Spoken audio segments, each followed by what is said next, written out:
Okay, so I have my foundation on, but no powder yet because today I'll be reviewing the Clear Last powders.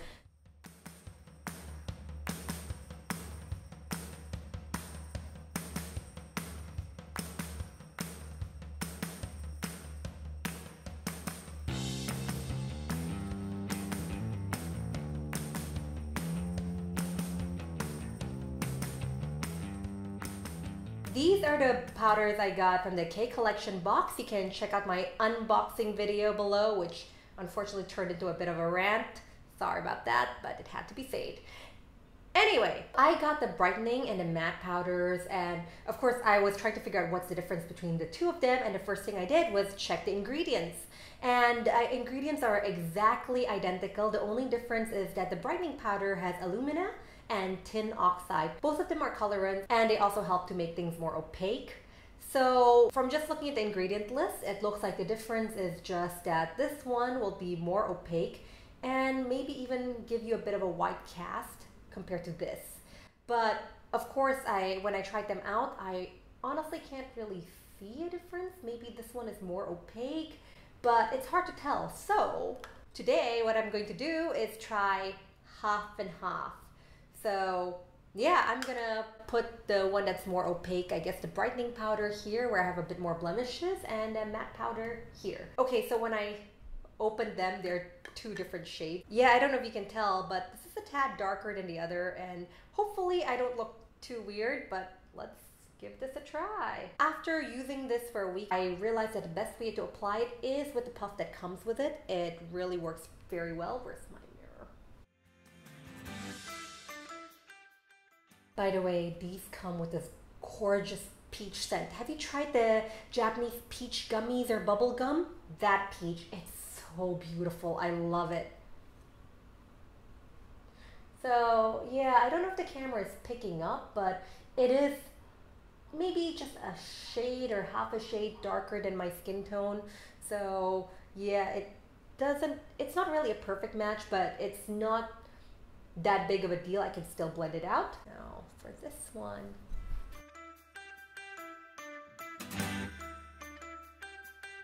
Okay, I don't know if it's showing up on camera, but right now the difference between the two halves of my face is actually really obvious. This side is much lighter than the other.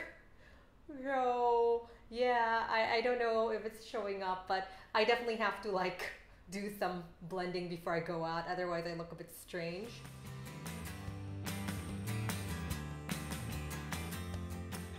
I don't know guys, maybe because I already did so much work concealing, but so far it looks like both of them have equally good coverage. Maybe this one, the brightening powder, has a tad more coverage, but I don't know if I'm just trying to see it because I want it to work, but either way, both of them are really good. If you cannot decide between the two, you know, I'd say flip a coin because I like both of them. After a week of using these, first I have to preface this that I normally don't like face powder. I like the dewy look, and for that I skip face powder. And also I don't like piling on too many products on my face just because I feel like my skin needs to breathe. So normally I don't like face powder. That being said, I actually really like these. So these BCL Clear Last powders are amazing because I noticed after I put them on, they do a good job hiding my pores. Like, wait a moment. I have a feeling the matte powder is better at hiding my pores than the brightening, but I don't know whether it's just because I applied more. Let me pat a bit more on. That's the matte side, and that's the brightening side. So I don't know if I'm just imagining it, but I think the matte powder covers my pores better. But I don't know, maybe this side just has way bigger pores.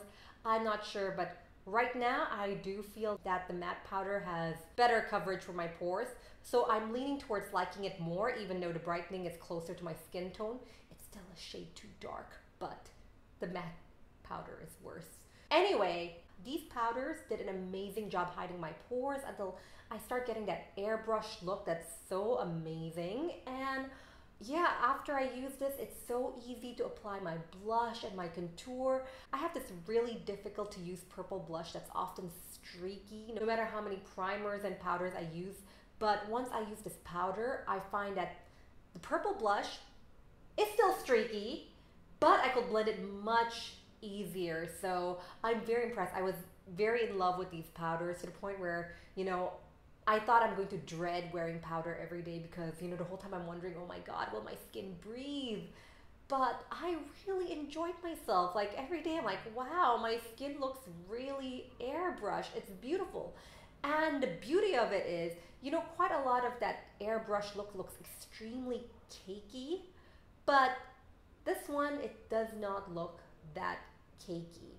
Of course, it starts sliding around once I get oily, but when I'm using this without a setting spray or a priming spray, my face actually stays on for about maybe 4 or 5 hours before getting oily, which is quite a big deal because normally by 2-3 hours my T-zone is oil central, so quite impressed. One thing I did notice, I fell asleep with the powder on, and the side of my face that's pressed against my pillow, immediately, I don't know, maybe it's just my pillow is acting like a oil blotter. It's really gross, but I end up with like spots where my pores are, where the oil just like bleeds out. It looks really gross and it's really spotty. So yeah, don't sleep on your face with this. I mean, you should be washing your face before you go to sleep. But in case you fall asleep in public while using this powder, make sure you give your face a quick look before you go out because, yeah, you may end up with that spotty look. Anyway, I found these powders very easy to reapply throughout the day. I like it, but after a while, it does start getting cakey. I think it's just because my face is so oily. I mean, I do blot it before I reapply, but when I blot, sometimes my foundation moves and then it becomes uneven, so it doesn't look that great. But, you know, I think this happens with every powder. It's just me. My face is super oily. As far as face powders go, especially compact powders, this is my favorite so far. I really, really, really like it. Like, I can't believe how smooth and flawless my skin looks. And I've been using it as a setting powder for my eye primer, and blending my eyeshadows have been a dream. I'm using it on my eyes right now. Check out how soft the blend is. It's much easier to blend my eyeshadow, so I'm a huge fan. So, you know, will I repurchase this?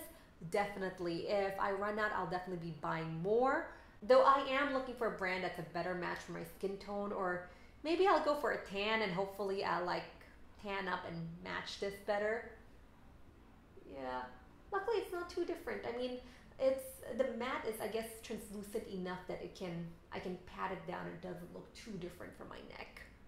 Yeah. If you're looking for a compact powder to give your face that flawless airbrushed finish while still looking extremely natural, do get these. I love them. They're awesome. And yeah, make sure you use the powder puff it comes with. It's much better. I first tried applying it with a damp beauty blender, but I think the dampness of the beauty blender just ruins it and it doesn't look as good. So yeah, the puff's the best. Oh, and before I forget, I did check the ingredients on Cost DNA. It's my favorite site for checking all the ingredients in my products. I recommend you check it out. I'll link it below. Anyway, I checked the ingredients and everything is okay. The only potential, I guess, controversial ingredient is, let me try and get the pronunciation right, ethyl hexyl methocytinamate,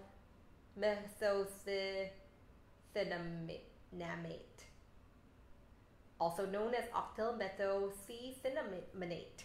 I hope I'm pronouncing it correctly. I'll write it down below. Yeah. Anyway, so this is an ingredient that's common in a lot of sunscreens, so I'm not too worried about it.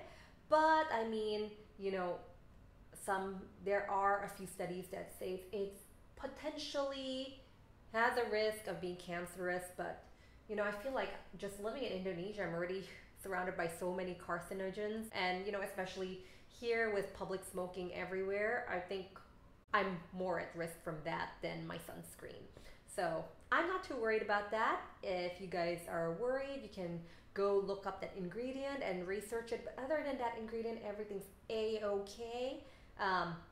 I'm definitely comfortable putting it on my face, and I really like it. You guys know I'm kind of crazy about skincare, but I still use it. Anyway, that's it for my review. Thank you so. I know I bought this from Daiso, and I kept insisting that I won't wear it, but I never did. So I figured I'm gonna use it in a video just to prove to myself that I am not hoarding. I do not buy junk.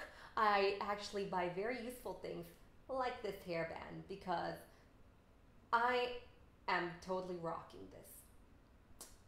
This is gonna be the new it fashion for 2017. I'm telling you, I look cool. That's right. Anyway, thank you so much for watching the entire thing, and I'll see you next time. Bye.